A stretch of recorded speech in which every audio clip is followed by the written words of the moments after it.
Diculik dan dianiaya, oknum Pas Pampres diduga hilangkan nyawa pemuda asal Aceh.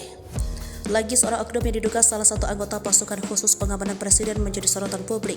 Hal tersebut dikarenakan oknum Pas Pampres itu telah menghilangkan nyawa seorang pemuda asal Aceh.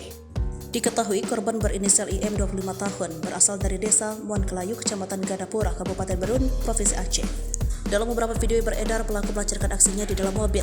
Kronologi bermula pada tanggal 12 Agustus 2023. Korban didatangi pelaku lalu membawa pergi secara paksa.